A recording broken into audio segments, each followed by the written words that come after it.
Les chroniques de Greenstone. Enquête numéro 1. Origine. En 1793, des colons français se sont installés dans une clairière, au milieu des bois. Au milieu de cette clairière, une grande pierre verte, à demi enterrée, d'une envergure d'environ 10 mètres, était là. Les autochtones amérindiens évitaient cet endroit, qu'ils considéraient comme maudit. Les sources de l'époque indiquent que les premiers colons étaient fascinés par ce roc. 2 ans après que la colonie était installée, beaucoup de procès de sorcellerie ont abouti à des exécutions. La ville se développa, dans la clairière autour de cette pierre, entourée par une forêt et profitant d'une rivière dans cette même forêt.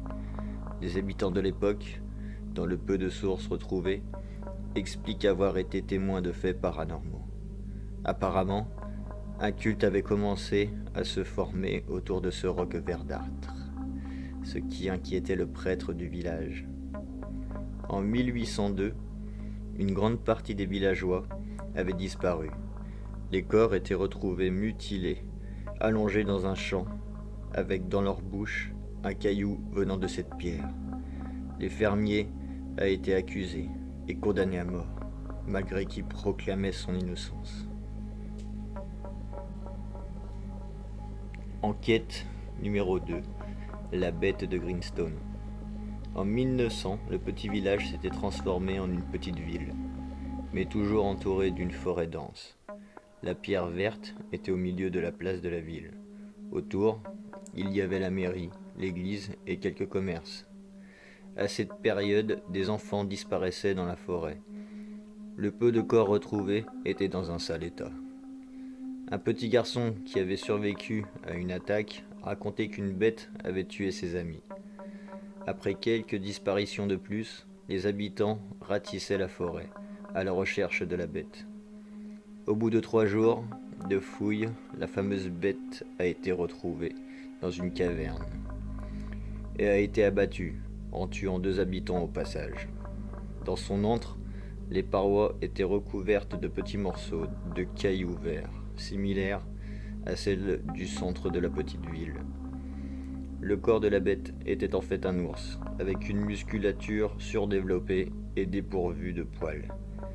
Les habitants niaient le fait que la pierre verte était la cause. Enquête numéro 3. Période de guerre. Entre 1914 et 1945, les jeunes hommes de Greenstone envoyés au front faisaient preuve de cruauté extrême et avaient des tendances sociopathes. Selon les soldats de leur compagnie, ces hommes portaient tous un pendentif orné d'une pierre verte. Ils sont tous revenus en vie. Enquête numéro 4.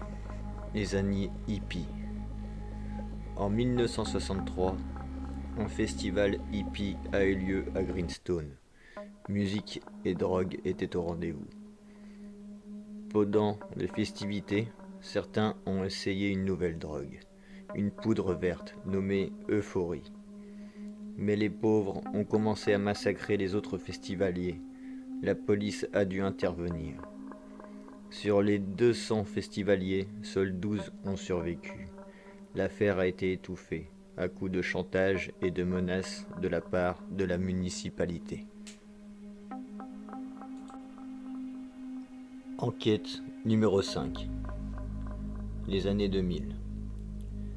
À l'an 2000, la ville de Greenstone avait bien grandi, toujours avec cette grosse pierre au milieu, sur la place principale.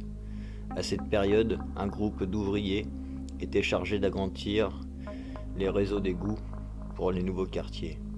Mais en creusant dans la pierre et la terre, ils sont tombés sur plusieurs fragments de cette pierre verte. Ils ne sont pas remontés en vie. Ils s'étaient entretués avec leurs pioches, leurs pelles et d'autres outils. Enquête numéro 6. Le chaos. En 2018, la ville est tombée dans le chaos. En une nuit, tous les habitants de Greenstone se sont entretués. Des cadavres, du sang à chaque coin de rue. Sur plusieurs murs de la ville, il y avait écrit « Voilà votre vrai visage », avec différentes écritures. Après enquête de la garde nationale, arrivée le lendemain matin, l'eau potable et les aliments de Greenstone étaient contaminés par cette pierre verte. En 2020, la ville est en ruine. En gros, ce n'est plus qu'une ville fantôme. La pierre verte de la place centrale a disparu. Greenstone a été rayé des cartes de la région.